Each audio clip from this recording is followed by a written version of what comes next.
আসসালামু আলাইকুম। পঞ্চম শ্রেণীর গণিত বই নিয়ে তোমাদের সাথে ধারাবাহিকভাবে আলোচনা করছিলাম। তার ধারাবাহিকতায় এখন তোমাদের সাথে আলোচনা করব গণিত বইয়ের 23 নম্বর পৃষ্ঠা। প্রতিটি পৃষ্ঠা আলাদা আলাদা করে আলোচনা করছি যাতে তোমরা সুন্দর একটি ধারণা পাও।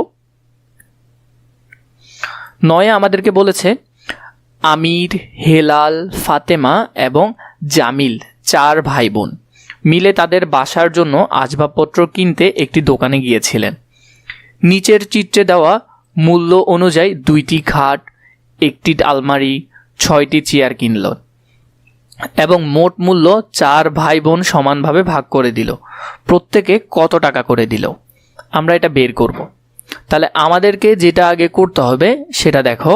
মূল্য অনুযায়ী 2টা আগে খাট কিনলেন। আগে কত? 2টা খাট। খাটের মূল্য কত? 16,450 টাকা। তাহলে 16,450 টাকা দরে কি ক্রয় করলেন?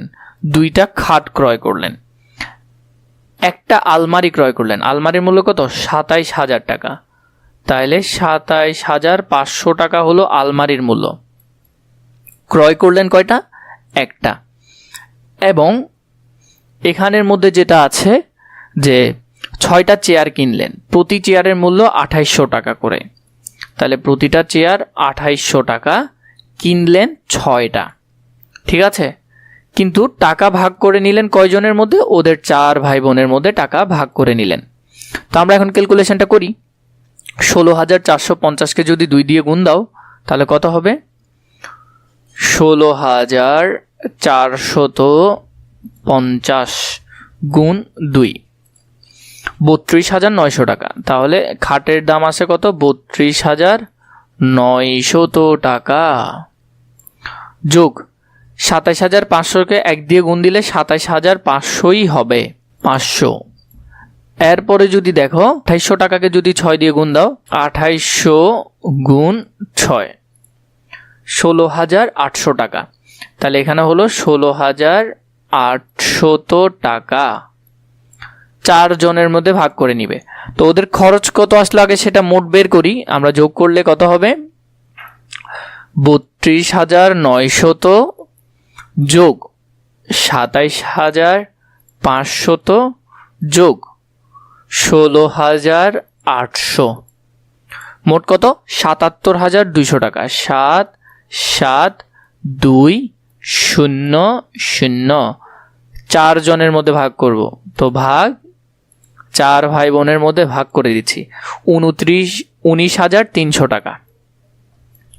19,300 টাকা প্রত্যেকে দিলে কত? 19,300 টাকা। আশা করি এটা বুঝেছো কিভাবে করবে। 10 নম্বরটা আমরা যদি সমাধান করি, আয়েশা এবং আমেনা একত্রে 12,756 টাকা আছে। 10 নম্বরটা সমাধান করলে আয়েশা এবং আমেনার একত্রে 12,756 টাকা আছে একত্রে। তার মানে তাদের 2 জনের একত্রে আছে এই টাকা। আমেনার চেয়ে আয়েশার 1,120 টাকা বেশি আছে। তাহলে আমেনার থেকে আয়েশার বেশি আছে, তার মানে বেশি হবে নিশ্চয় আয়েশার। কত টাকা বেশি আছে? 1,120 টাকা বেশি আছে।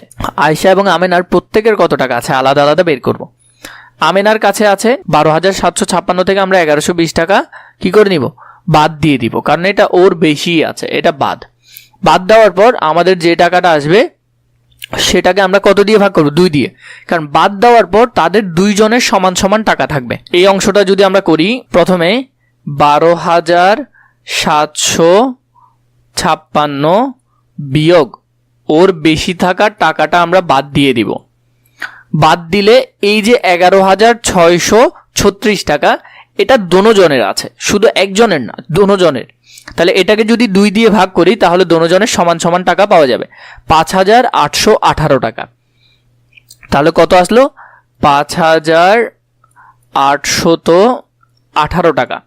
এটা দোনোজনের সমান সমান। তাহলে এখানে আমেনার কাছে আছে কত? 5,818 টাকা। কিন্তু এই সেম টাকাটা আয়েশার কাছে আছে 5,818 টাকা। বলা আছে আয়েশার কাছে আরো বেশি আছে কত টাকা? 1,120 টাকা। 1,120 টাকা। তাহলে যদি যোগ করি আমরা কত হয়? 8 আর 0 যোগ করলে 8 হবে, 2 আর 1 যোগ করলে 3 হবে, 1 আর 8 যোগ করলে 9 হবে, আর এদিকে 1 আর 5 যোগ করলে 6 হবে। তাহলে আমেনার কাছে আছে 6,938 টাকা। সমস্যাটি আমরা ভিন্নভাবে সমাধান করতে পারি। তাহলে এটার মধ্যে তোমরা ভিন্নভাবেও এই সমস্যার সমাধানটা করতে পারো। যেমন যাচাই করি এখানের মধ্যে এটা কি সঠিক কিনা সেটা যাচাই করতে বলেছে। ওর টাকা এবং ওর টাকা যোগ করলে এটা আসে কিনা সেটা আমরা যাচাই করব। তাহলে এখানে হলো 5,818 যোগ 6,938 যোগ করি।